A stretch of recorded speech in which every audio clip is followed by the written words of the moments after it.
Welcome, SafeMoon Army. Welcome back to SafeMoon Sunday. SafeMoon Sundays. Yeah, I'm John. I'm the CEO of SafeMoon. I'm Jack, the COO of SafeMoon.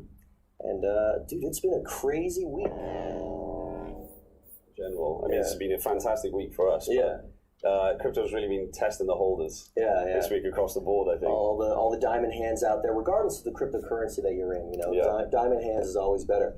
No, it's been interesting. We had some new FUD come out crypto-wide, and a lot of I tweeted about this, but a lot of toxicity. Yeah. When the markets go down, and we're all one community. SafeMoon is a community, and then we're part of a much wider cryptocurrency community as well. And I think when things like this happen, when there's a couple bearish days, it really makes people sit back and go, oh, I'm going to stop tweeting angry things now. I'm going to actually realize that we're all part of a huge community, which is, people forget that big vision that cryptocurrency is. So it's a blessing in a case, I suppose. And it's also been a great week for SafeMoon. Yes, it has, Yeah, so a lot of work here at SafeMoon. Amazing work this week.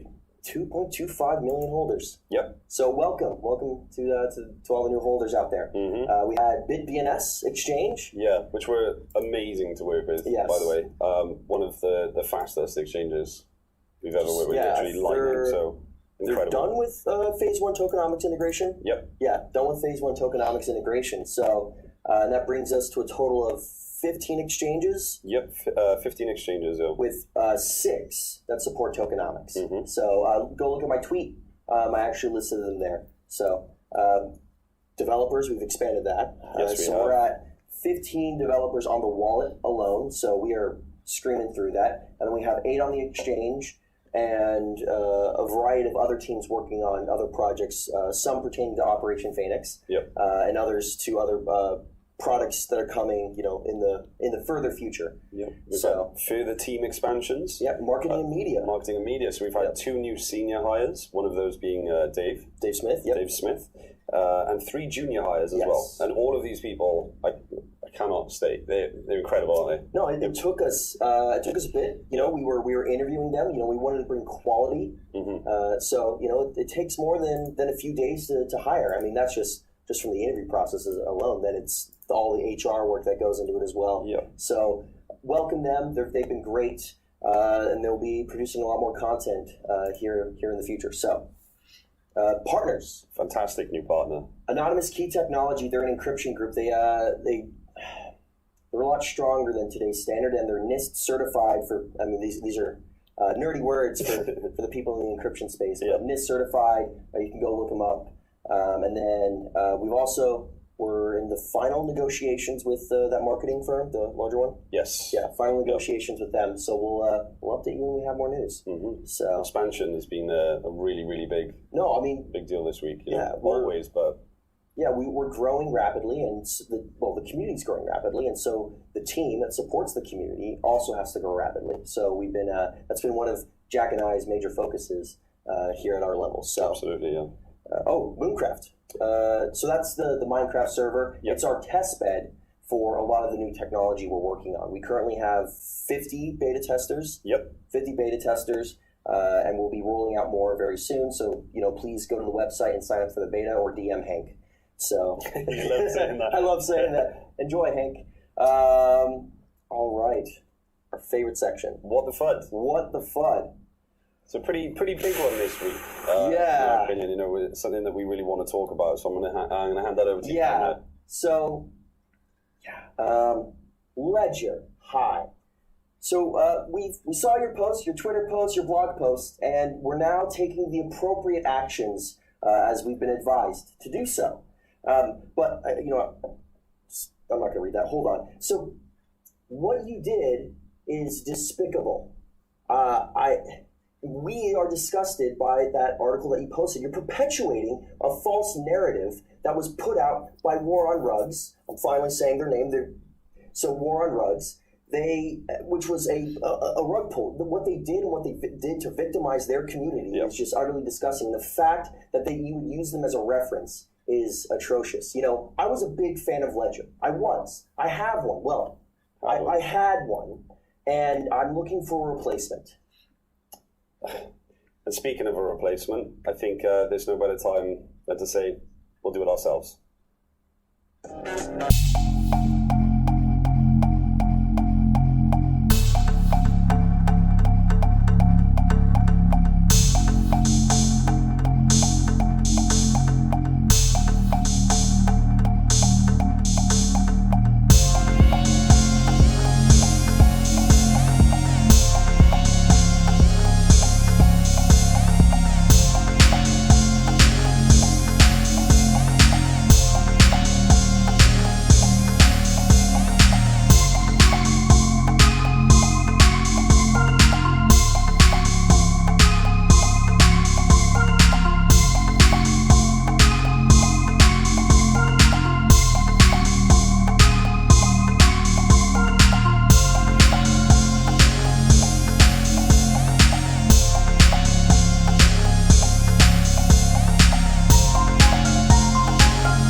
direct instead. For sure, yeah. The way that they currently work with us and the conversations that you've been having. With Sankrul Jawara specifically. Yeah, exactly. I think that it really shows that we put a lot of time into everything we do, you know. Now, these discussions aren't finalized yet, and we're, as my tweet said, we're sending a team there very shortly, I believe here in the next week or so, to go further those discussions in regards to specifically SafeMoon. So really excited to move that forward. But that kind of wraps up the FUD. For this week. Yeah, they were two important ones. I think we can move on to some community questions now. Yes. All right. So this is a big one. Yeah. I wanted to answer this for a while. I know a lot of people have been, I say a while, feels like a while, it's like a week. Yeah. Every time it's a week. But to the discrepancy in exchange reflections. Now, to summarize basically in a manner, we are breaking ground in an entirely new space. The community asked for centralized exchanges. That's absolutely something we brought to the table. Tokenomics are innovative as it stands anyway. Well, and they hadn't really done tokenomics to this degree. It's not been done really on centralized exchanges. You know, there's different forms. People can kind of hint at it, but farming and airdropping is nowhere near the same thing. Yeah. So it's. I think, you know, certain people in the community might have a kind of negative opinion towards the reflection basis on centralized exchanges, and I just kind of want to talk about that. Yeah. You know, we've had many conversations about it, just to state that this is actually a really, really good thing, and it's a big deal, and it's really innovative. Well, yeah, specifically in regards to the integration, you know, we were able to work with 6 exchanges right now, and more are on the way to roll out a phase 1 approach to tokenomics, and it's both a semi-manual and mostly automatic thing that they're working on and that they're doing. And I mean, the amount of man hours that they put in to integrate tokenomics, and you know, you're seeing it. You know, Bitmart just did the reflections this month, and they'll be doing it here in the future, and it's only going to get better. So this is a phase 1 integration. It kind of brings up to we can tie it into the next point, which is in regard to the burn. So the burn comes from the 5%. So there's a total of a 10%. 5% of that reflected back to the holders, 5% auto-generated liquidity pool. So the 5% that's reflected back to the holders is where the burn comes from on PancakeSwap, because the burn address is considered a holder. Now, albeit that holder has either you use the analogy of flaming hands and lights on fire every time it takes it, or a black hole. So when it goes there, it never. It's not accessible by anyone. No, there's no private key, for that wallet. So anyway, the burn address is considered a holder in that regard, and that's how we automated the burn process with that. So we're right now trying to work a similar system that ties into PancakeSwap later on, but at least in the beginning, getting a burn system set in place for the centralized exchanges. But that's more of a phase 1.5, phase 2 thing that we're working on right now. Yep. But yeah, so. I think actually we'll tie into that as well is I think I want to talk a little bit about the burner price, the supply ratio. So the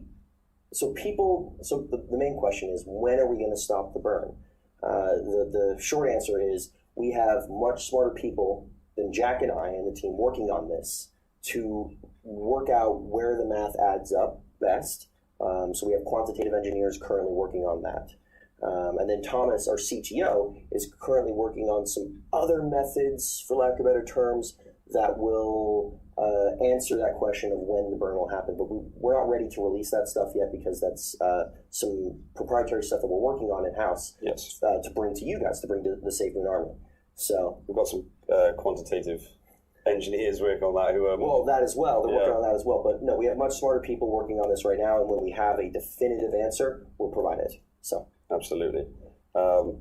Now, this is something very, very exciting that I know you guys have been waiting for. With regards to the SafeMoon card, the reaction to the SafeMoon card was exactly more than we could have hoped for. Mm-hmm. Incredible reaction from the community, and it's something that we've been working on for ages. And as we said, we always release stuff when it's at the credible point to do so, and we know that it's a solid thing. There's been a lot of questions about will there be a 10%, will the tokenomics 10% fee be placed on the card? Well, great news. No 10% fee. we found a solution, we worked it out, and we have a way to not institute the 10% fee. So yes, the answer to your question is no, there will be no 10% fee on the card transactions.